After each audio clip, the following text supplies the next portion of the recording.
Au nom du Père et du Fils et du Saint-Esprit. Amen. Amen. Notre Père qui es aux cieux, que ton nom soit sanctifié, que ton règne vienne, que ta volonté soit faite sur la terre comme au ciel. Donne-nous aujourd'hui notre pain de ce jour. Pardonne-nous nos offenses, comme nous pardonnons aussi à ceux qui nous ont offensés. Et ne nous soumets pas à la tentation, mais délivre-nous du mal. Je vous salue Marie, pleine de grâce, le Seigneur est avec vous.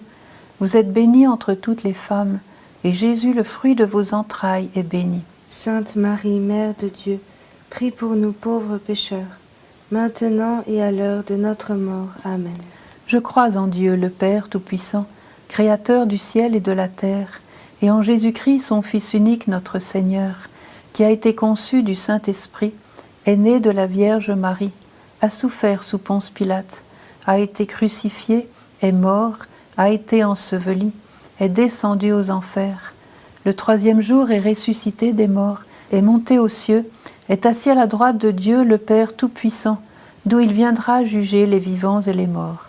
Je crois en l'Esprit Saint, à la Sainte Église catholique, à la communion des saints, à la rémission des péchés, à la résurrection de la chair, à la vie éternelle. Amen. Père éternel, je t'offre le corps et le sang, l'âme et la divinité de ton Fils bien-aimé, notre Seigneur Jésus-Christ, en réparation de nos péchés et de ceux du monde entier. par sa douloureuse passion, Sois miséricordieux pour nous et pour le monde entier. par sa douloureuse passion, Sois miséricordieux pour nous et pour le monde entier. par sa douloureuse passion, Sois miséricordieux pour nous et pour le monde entier. par sa douloureuse passion, Sois miséricordieux pour nous et pour le monde entier. par sa douloureuse passion, Sois miséricordieux pour nous et pour le monde entier. par sa douloureuse passion, Sois miséricordieux pour nous et pour le monde entier. par sa douloureuse passion, Sois miséricordieux pour nous et pour le monde entier. par sa douloureuse passion, Sois miséricordieux pour nous et pour le monde entier. par sa douloureuse passion, Sois miséricordieux pour nous et pour le monde entier. par sa douloureuse passion, Sois miséricordieux pour nous et pour le monde entier. Père éternel, je t'offre le corps et le sang, l'âme et la divinité de ton Fils bien-aimé, notre Seigneur Jésus-Christ, en réparation de nos péchés et de ceux du monde entier.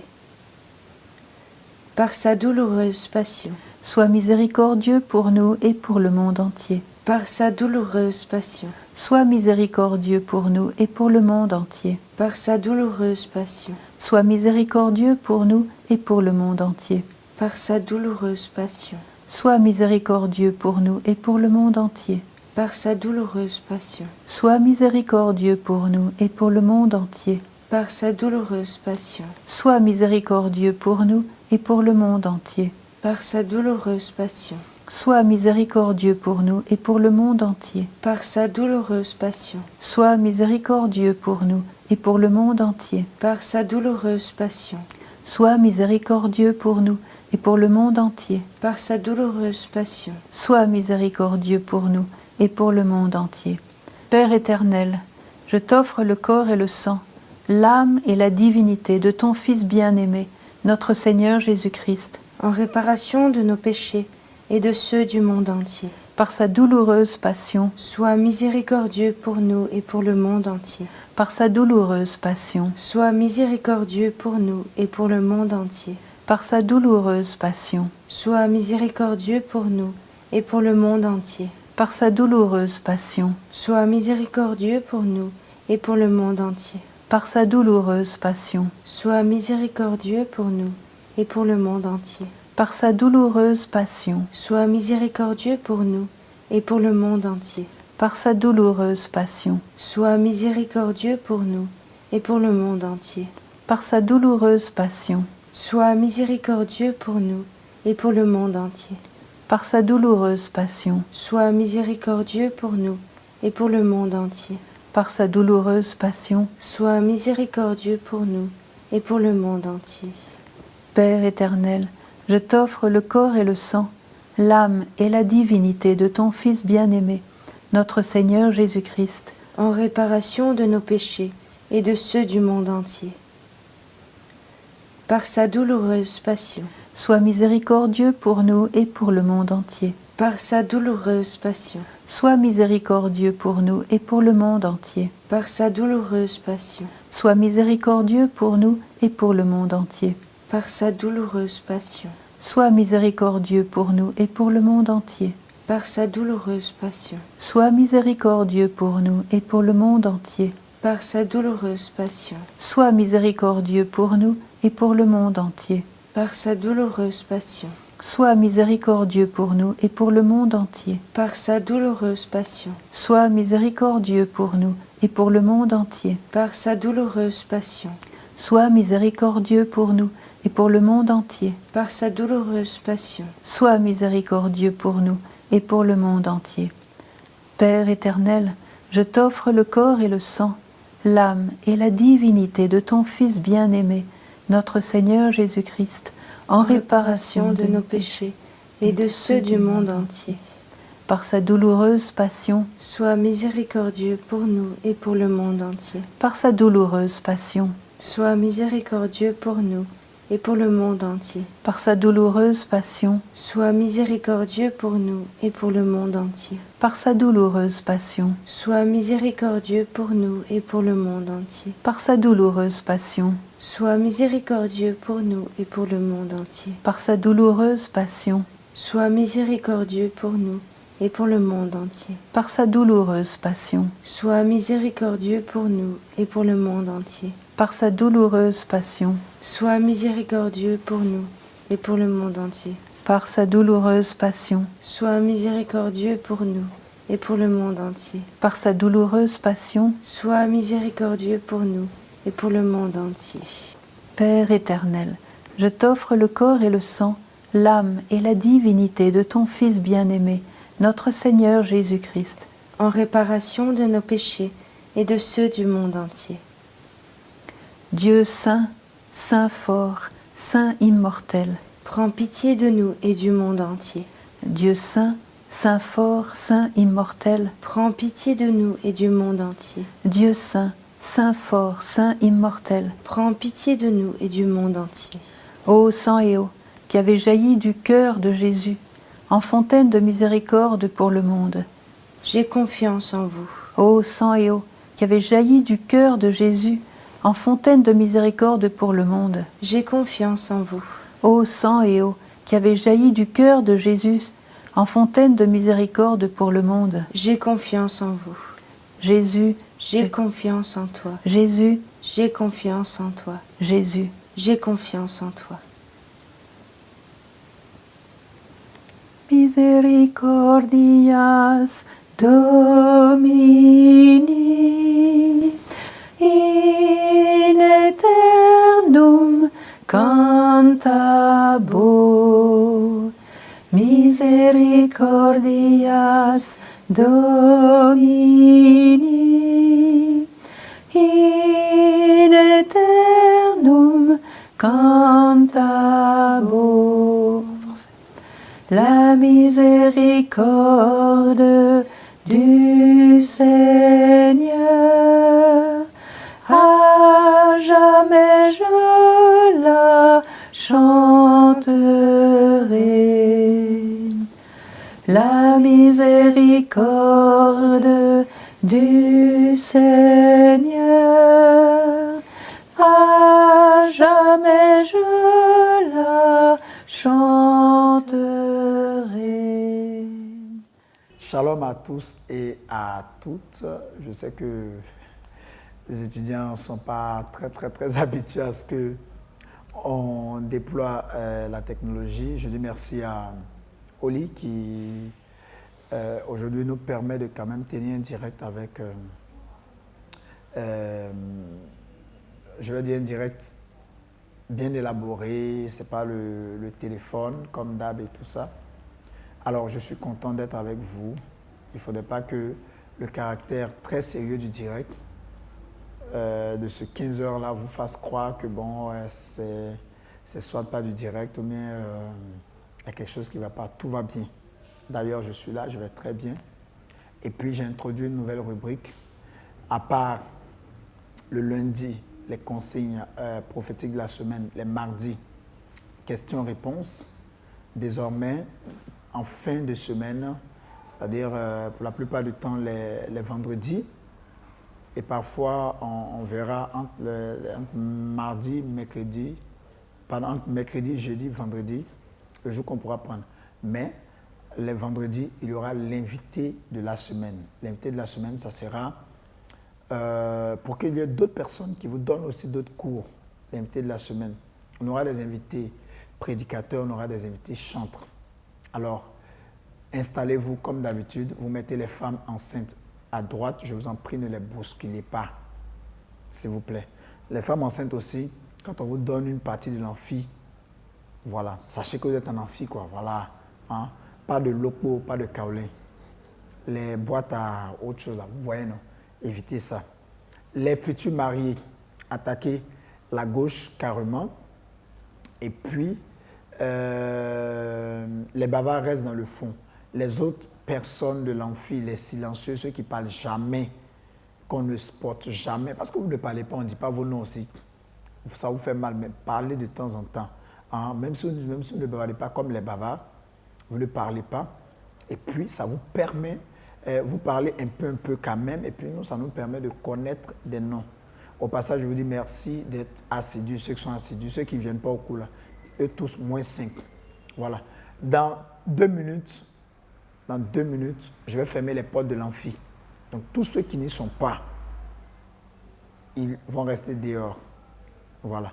Et aujourd'hui, justement, on va recevoir comme invité de la semaine Berger Luc, Herman Michael, l'homme de Dieu, monsieur VIP, monsieur VHD, lui seul il a plusieurs casquettes. Vendredi d'intercession prophétique. Et vous pourrez même le contacter, parce que je le dirai, sur la page Apostolat missionnaire du Cénacle Yopougon. Il fait beaucoup de trucs là-bas, il fait même des zooms. En tout cas, il est vraiment présent. Moi-même, là, je le respecte dans la présence pour entretenir le peuple. Et aujourd'hui, il va justement nous enseigner sur la foi. Berger Luc, on va tenir un cadre un peu sérieux de façon là. Bonjour. Bonjour, Olivier. Mon fils est appelé Berger Luc. En temps normal, pour l'émission, on va dire, oui, comment vous allez? C'est ce qu'on nous a dit au niveau de la radio. Hein. Comment vous allez, il faut vous voyez. Joe, c'est comment? Ça va bien, Olivier. Ça va bien. Les étudiants sont là. Oui, Olivier. Aujourd'hui, personne ne sera spoté. Il n'y a pas de nom de quelqu'un. Voilà, ils seront très blessés. S'ils bavardent, on ne va même pas regarder. Mes téléphones sont là, je n'ai même pas regardé les commentaires là pour que ça puisse me distraire. Alors, je suis content de te recevoir. Merci, Olivier. Et vraiment t'encourager parce que tu fais un travail bien. Un travail bien dans le zèle, dans la prédication. J'ai des retours de personnes que tu encadres, que tu aides dans la prière. Et on ne demande que ça. Pas se faire connaître, pas chercher à être populaire, pas multiplier les vues, mais aider, rendre service. Et ce que j'aime bien chez toi, c'est que tu donnes une ligne. Pas essayer d'accrocher les gens avec des sujets ou des thèmes ou des quoi, mais quand même, il y a une continuité dans ce que tu fais. C'est bien, continue comme ça. Merci, Olivier. Alors aujourd'hui, tu vas nous enseigner sur la foi. Sur la foi. Ouais, sur la foi. La foi, hein? Ouais, sur la foi. Bon, je trouve ça quand même osé de ta part parce que nous, au 15-22, ça c'est notre message principal. Bon, c'est toujours bon d'écouter le même thème sous d'autres versions. Je pense qu'il va nous nourrir. Il va nous parler de la foi. Et tous ceux qui sont déshydratés en foi, vous allez recevoir des perfusions de foi. Yes. Tous ceux qui n'ont pas la foi nécessaire, vous allez être boostés, ne vous inquiétez pas. On va monter très fort. Alors, partagez s'il vous plaît, partagez, je vous en prie, taguez les autres. Partagez maintenant, partagez dans les groupes, partagez sur WhatsApp, partagez sur Messenger. Quand c'est comme ça, chacun doit au moins se dire, bon, je fais 15, parce que c'est 15 heures, donc chacun doit se dire, je fais au moins 15 partages et tout ça, et pour que la divine miséricorde aussi puisse rejoindre les uns et les autres. Voilà, c'est très important. Donc, taguez les autres, partagez maintenant. Alors, merci Dadi, merci pour l'opportunité que tu me donnes de pouvoir intervenir donc, sur cette plateforme du 15-22. Je veux bénir Dieu pour tous les étudiants qui nous suivent. J'aimerais vous dire que vous êtes au bon endroit et que moi-même, je suis aussi étudiant du 15-22, je reçois, j'écoute aussi tous les enseignements qui sont donnés par notre papa ici à l'Amphi de la foi. Alors aujourd'hui, j'aimerais vous rassurer, je sais que je vais parler de foi, mais je sais que vous aussi, vous avez déjà la foi. Voilà, quand je vois tous les miracles qui sont partagés sur la page, je comprends déjà que beaucoup ont la foi, beaucoup mettent en pratique tout ce qui est enseigné. Aujourd'hui, donc, comme il a annoncé, je vais parler de foi. Et nous allons lire ensemble Hébreux chapitre 11. Hébreux chapitre 11, le verset 1 et le verset 6. Voici ce qui est écrit dans Hébreux chapitre 11, le verset 1. Or, la foi est une ferme assurance des choses qu'on espère, une démonstration de celles qu'on ne voit pas. Or, la foi est une ferme assurance des choses qu'on espère, une démonstration de celles qu'on ne voit pas. Hébreux chapitre 11, le verset 6. Or, sans la foi, il est impossible de lui être agréable, car il faut que celui qui s'approche de Dieu croit que Dieu existe et qu'il est le rémunérateur de ceux qui le cherchent. Yes. Or, sans la foi, il est impossible de lui être agréable, car il faut que celui qui s'approche de Dieu croit que Dieu existe et qu'il est le rémunérateur de ceux qui le cherchent. Parole du Seigneur. Alors, frères et sœurs, parlons donc de la foi. J'aimerais juste prendre des images pour vous permettre de comprendre quelque chose. Je ne suis pas expert en bâtiment, mais je sais une chose, après mes recherches, c'est que la qualité, la solidité d'une maison, la résistance d'une maison face à tout ce qu'on peut avoir comme intempéries dépend de deux choses. Dépend premièrement du terrain sur lequel la maison est bâtie et deuxièmement, cette résistance-là dépend aussi de la qualité des matériaux qui sont utilisés pour la construction de cette maison. Quand vous prenez un terrain sur lequel vous pouvez bâtir une grande maison, un terrain qui n'est pas marécageux, qui est vraiment bon, vous pouvez bâtir quelque chose de solide si vous utilisez de bons matériaux. Mais si vous essayez de bâtir sur un terrain marécageux, même avec de très bons matériaux, vous aurez des problèmes à l'avenir. Qu'est-ce que je suis en train d'expliquer? Je suis en train de donner ces deux images. Premièrement, l'image du terrain. Deuxièmement, l'image des matériaux qui sont utilisés. La symbolique ici, c'est la foi et c'est Dieu, la personne en qui nous mettons notre foi. Je vais expliquer que lorsque vous croyez en Dieu et que votre foi n'est pas solide, votre foi n'est pas grande, vous avez un grand Dieu, mais vous avez une petite foi. Et ça, croyez-moi, ces choses-là ne peuvent pas résister face à tout ce qui est comme intempérie.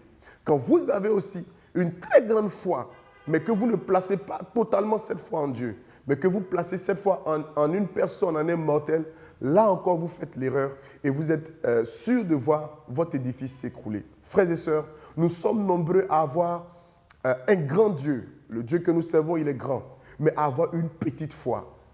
Et nous sommes encore nombreux à avoir une très grande foi, mais une très grande foi que nous avons placée en des mortels, que nous avons placée en des hommes.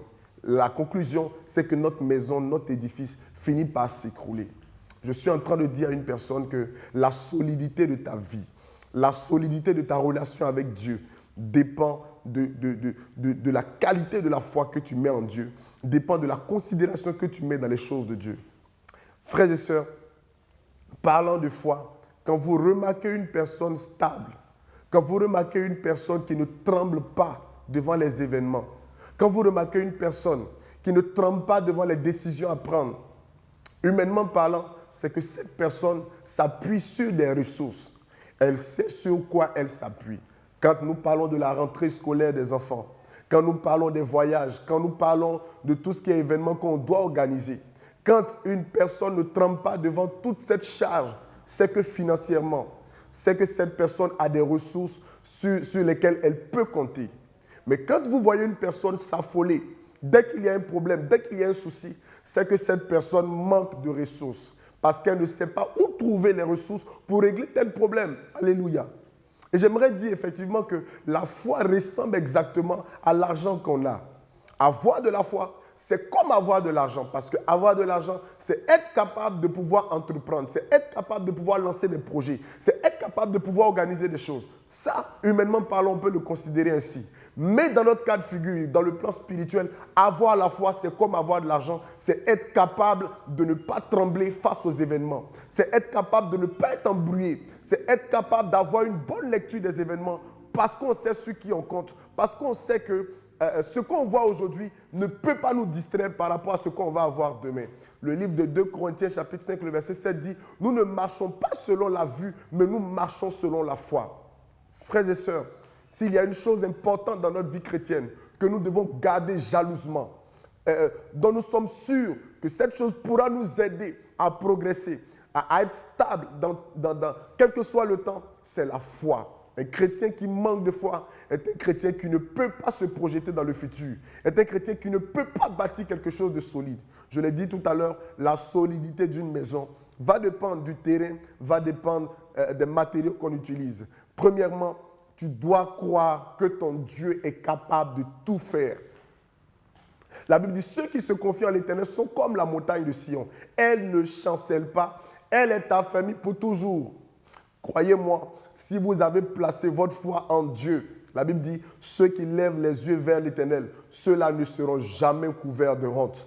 Donc, si vous avez placé votre foi en Dieu, vous êtes en train de faire la chose la plus importante, la chose la plus bonne, parce que la Bible dit que personne ne peut plaire à Dieu sans la foi. Si Dieu penche son regard sur la terre et que Dieu voit les êtres humains, si des êtres humains, des hommes sont attirés par Dieu, si Dieu a de l'admiration, si Dieu trouve que des personnes sont agréables, c'est parce que dans la vie de ces personnes se trouve quelque chose, se trouve la foi. Ne se trouve pas seulement de l'argent, ne se trouve pas de la beauté, mais se trouve la foi. Quand Dieu voit la foi, Dieu se sent attiré par cette personne. Quand Dieu voit qu'une personne a la foi, Dieu dit, voici une personne avec qui je peux composer. Voici une personne avec qui je peux avancer. Voici une personne avec qui je peux faire des projets. Voici une personne avec qui je peux démontrer ma gloire. Jésus l'a dit, ne t'ai-je pas dit que si tu crois, tu verras la gloire de Dieu. Tu as besoin d'avoir de la foi.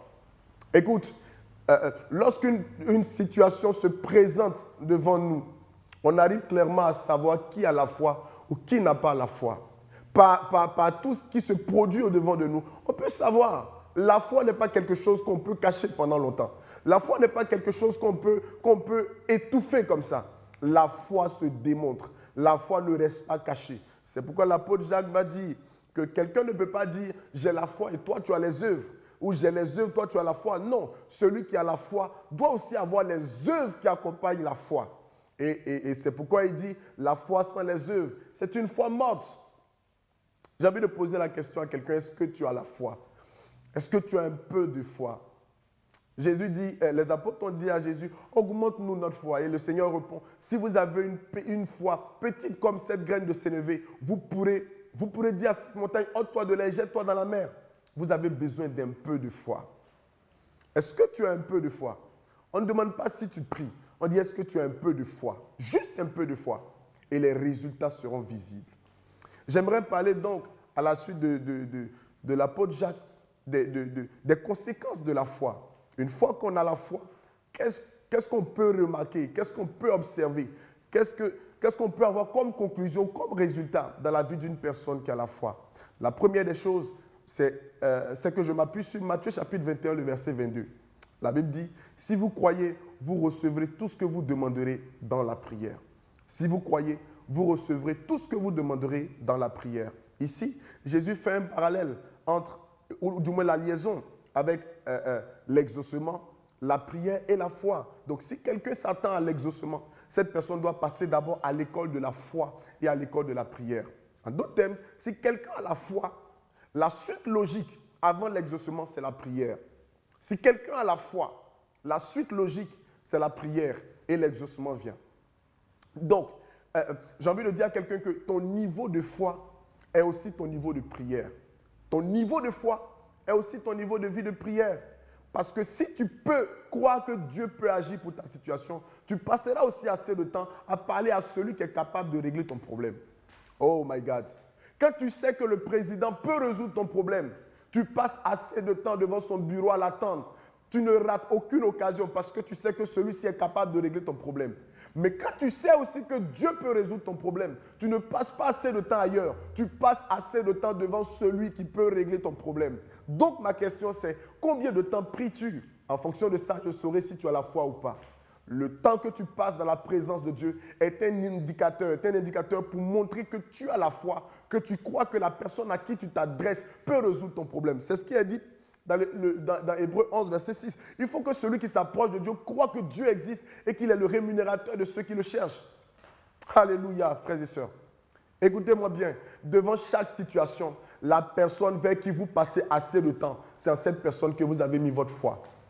Si vous passez assez de temps devant les hommes de Dieu, croyez-moi, vous avez mis votre foi dans les hommes de Dieu. Si vous passez assez de temps dans la prière devant Dieu, c'est que vous croyez que Dieu peut le faire. Anne a passé assez de temps devant Dieu. Non pas devant le prêtre Élie, non pas devant son mari, mais elle était là à Shiloh, devant Dieu en train de prier, parce qu'elle sait que la solution viendra de lui. C'est pourquoi le psaume 121 dit: je lève les yeux vers les montagnes. D'où me viendra le secours? Oh, bonne question. D'où est-ce que le secours me viendra? Est-ce que le secours me viendra des montagnes? Les montagnes ici qui symbolisent les personnes haut placées, les personnes qui ont le pouvoir, les personnes qui peuvent influencer. Mais est-ce que mon salut, mon secours me vient des montagnes? Est-ce que mon secours me vient des personnes gradées, élevées? Non, mon secours ne me vient pas de là. Mon secours me vient de l'Éternel qui a fait les cieux et la terre. En d'autres termes, mon secours me vient de celui qui peut influencer le ciel et qui peut aussi influencer la terre. Mon secours me vient de celui qui a entre ses mains la terre et qui a entre ses mains le ciel. Waouh! Où est-ce que tu passes ton temps? Est-ce que tu passes ton temps devant Dieu? Parce que c'est là que Dieu te donne l'exaucement. Plus tu passes ton temps dans la prière, j'ai envie de dire, je vois en toi quelqu'un qui a la foi et qui pense que Dieu peut faire quelque chose pour elle. Donc pour moi, ça c'est l'une des conclusions, ou du moins l'une des conséquences de la foi. La deuxième des choses que je pourrais dire, c'est que lorsque vous avez la foi, les choses doivent changer au niveau de votre langage. Vous ne pouvez plus parler, vous ne pouvez plus prononcer des phrases comme si vous n'aviez pas la foi. Je l'ai dit tout à l'heure dans 2 Corinthiens 5, le verset 7. Nous marchons non plus selon la vue, mais selon la foi. Donc, quand nous avons la foi, il y a aussi un langage qui va avec quelqu'un qui a la foi. Quelqu'un qui a la foi ne murmure plus. Quelqu'un qui a la foi ne passe plus tout son temps à se lamenter, à pleurnicher. Quelqu'un qui a la foi prononce des paroles de foi. On vient dire à Jésus: Lazare, ton ami est malade. Jésus dit: cette maladie ne l'emportera pas. Après, on vient lui dire encore qu'il est mort. Il dit: Lazare n'est pas mort, mais il dort. Mais quel est ce langage?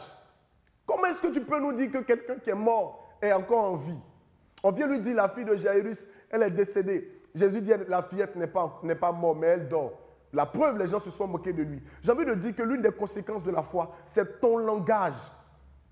Et la Bible est claire, on s'est moqué de Jésus quand il a dit que la fillette n'est pas morte, qu'elle dort. On doit se moquer de toi à cause du langage de foi que tu as. Parce que le langage de foi que tu as n'est pas le langage des hommes, n'est pas le langage que les hommes utilisent. C'est un autre level, c'est un autre niveau. Pourquoi? Parce que tu vois la conclusion avant même que le match ne commence. Tu vois déjà le but de la victoire avant même que les joueurs ne soient sur le terrain. Tu as déjà vu les choses se produire par la foi, par les yeux de la foi. Je vais dire à une personne: quand tu as la foi, ton langage change. Tu ne parles plus comme les autres. Tu parles comme quelqu'un avec quelqu'un qui a une assurance, quelqu'un qui est sûr que les choses vont se produire telles qu'elle a vu. Alléluia. Je poursuis encore en disant que, après le langage de la foi, une autre chose aussi qui produit, ou du moins qui vous emmène à manifester la foi, c'est votre attitude, votre comportement. Je vais dire à une personne que lorsque tu es en train de prier pour demander à Dieu un bébé, commence à préparer l'argent du trousseau du bébé. Ça, c'est une attitude de foi. Quand tu es en train de prier pour dire à Dieu: Seigneur, je veux un boulot, commence à acheter ton costume, commence à préparer le transport, commence à tout préparer. Ça, c'est ce que j'appelle l'attitude de la foi. L'attitude de quelqu'un qui a la foi. Il demande à Dieu et il est sûr que Dieu va apporter une réponse à sa prière. Il se prépare déjà à recevoir cela. Écoutez, Marc chapitre 11, le verset 24 dit ceci. Lorsque vous êtes debout en train de prier, en train de demander quelque chose à Dieu, croyez que vous l'avez reçu et vous le verrez s'accomplir. Donc, si je suis en train de prier pour demander quelque chose à Dieu, si je crois que Dieu va me l'accorder, alors je me prépare à recevoir cela. Si tu es en train de prier et demander à Dieu la grâce de l'enfantement, la grâce du mariage, commence à te préparer en conséquent. Commence à déjà payer tout ce qu'il y a à payer. Commence à mettre tout en place. Commence à te préparer en conséquent. Parce que la foi ne te laisse pas dans une position confortable. La foi te fait bouger. La foi te donne une mentalité. La foi te donne un dynamisme. Alléluia. Frères et sœurs, il est important qu'on puisse commencer à changer notre attitude si vraiment on a la foi. Après avoir changé le langage, il faut que la conduite, il faut que l'attitude suive. Le dernier point que je voulais ajouter, c'est que lorsque vous êtes en train de prier, lorsque vous êtes en train de déclarer que vous avez la foi, on doit aussi observer une chose. On doit observer l'action de grâce. J'ai compris que l'action de grâce précipite ou accélère le miracle pour ceux qui ont la foi. Je donne toujours cet exemple de cette fillette qui voit son père ou sa mère sortir et qui dit « Maman, je suis sûr d'une chose. Je suis sûr qu'à ton retour, tu m'enverras des chocolats. Maman, je te dis merci. Maman, merci. Oh, tu es une belle maman. Tu es une maman généreuse. Maman, merci pour mon chocolat que tu m'apportes. » Ben, la mère étonnée, elle se dit ben, « Comment tu sais que je vais t'apporter du chocolat ?» Ce n'était pas prévu pour la mère. Mais à cause des actions de grâce de l'enfant, je vous assure, la mère aura des problèmes à rentrer sans le chocolat. La mère sera inquiète de ce qui va se passer si elle rentre sans le chocolat. Frères et sœurs, je veux dire à une personne qu'après avoir prié, après avoir demandé quelque chose à Dieu, tu dois maintenant entrer dans une saison d'action de grâce pour ce que tu as demandé. Si tu as prié pour avoir de l'argent, commence à bénir Dieu. Parce que tu crois que l'argent arrive. Commence à bénir Dieu.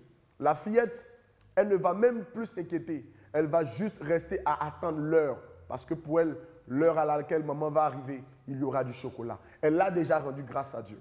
Frères et sœurs, souvent, Dieu est étonné de notre conduite. Parce qu'après avoir prié, après avoir intercédé, on n'arrive pas à rendre grâce à Dieu. On n'arrive pas à dire merci à Dieu. Parce qu'on ne croit pas encore qu'on a reçu. Je l'ai dit, lorsque vous êtes debout en train de prier, en train de demander quelque chose à Dieu, croyez que vous l'avez reçu. Croyez et vous le verrez s'accomplir.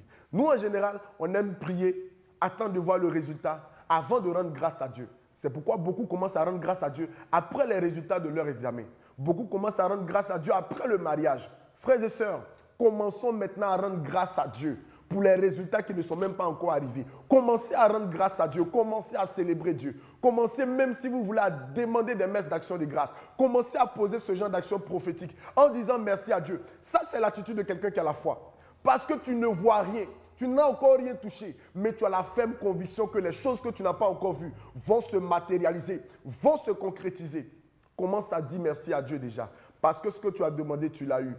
Toi qui attends un bébé, commence à rendre grâce à Dieu pour le bébé. J'ai envie de te dire même, commence à préparer le nom du bébé. N'attends pas que tu sois enceinte. N'attends pas de voir le bébé. Programme son nom. Commence à voir quels sont les prénoms qui concordent. Commence à les mettre ensemble et tu verras quelque chose se produire. Toi qui attends par exemple un boulot, commence à rendre grâce à Dieu. Commence à célébrer Dieu. Tu verras ces choses se produire. Je suis en train de dire à une personne, ton action de grâce par la foi va produire un miracle instantané chez toi au nom de Jésus.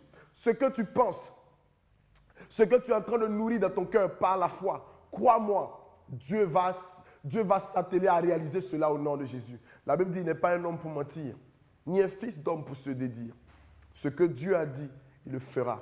S'il dit que ceux qui ont la foi lui sont agréables, croyez-moi, c'est qu'effectivement ce qu'il a dit, c'est ce qu'il est prêt à faire. Il est prêt à répandre sa grâce sur tous ceux qui ont la foi. Marc chapitre 11. Jean chapitre 11, le verset 40. Ne t'ai-je pas dit que si tu crois, tu verras la gloire de Dieu. Ceux qui voient la gloire de Dieu, ceux qui voient Dieu se manifester à une certaine dimension, sont ceux qui ont la foi. Ceux qui voient leur vie changer, basculer, aller à un autre niveau, c'est ceux qui ont la foi. Frères et sœurs, ayons la foi. Prenons maintenant la résolution. Et la bonne nouvelle que je voulais dire, c'est que la foi se demande à Dieu. Le livre de Jacques au chapitre 1 dit, si quelqu'un n'a pas la foi, qu'il demande à Dieu. Qu'ils disent à Dieu, Seigneur, j'ai besoin de foi. Et Dieu donne en abondance à ceux qui lui demandent. Donc, si vous manquez de foi, ce n'est pas un problème. Vous pouvez encore vous racheter en disant à Dieu, Seigneur, j'ai besoin de foi. Je veux juste que tu augmentes ma foi. J'ai besoin d'avoir un peu de foi. J'ai besoin de croire en toi. Si vous lui demandez, il vous donnera la foi. Et cette foi sera capable de transporter les montagnes et d'ouvrir les portes les plus compliquées, les plus fermées. Alléluia. Je veux bénir Dieu pour vous. Et je veux dire à une personne, tu es au bon endroit, tu es à l'amphi de la foi. Ne quitte pas cet amphi sans avoir reçu une dose de foi qui dépasse la foi de ton voisin. Alléluia. Je veux dire merci à Dieu. Merci à Dieu pour la vie de notre papa. Merci à Dieu pour tout ce qu'il a, tout ce qu'il fait, tout ce qu'il organise pour qu'on puisse garder la foi. Merci. Que Dieu vous bénisse. Ben, on a été très contents de tenir ce moment avec vous, un moment de communion. Merci encore à Berger Luc. C'est clair, ce soir, il sera au niveau des VIP. Non, je pense qu'il y a une activité au niveau des VIP. Moi, comme je le dis, tous les vendredis soirs, vous ne devez pas rater. Berger Luc aussi prêche tous les vendredis soirs à Yopougon, tous ceux qui sont à Yopougon, à Saint-Jean-Marie-Vianney du Koweït. Moi, c'est tous les vendredis soirs à Notre-Dame d'Afrique de Biétry. Et je préfère vous prévenir, ce vendredi-ci est un vendredi dangereux. Il faut tout faire pour y être. Ce n'est pas un jour à rater.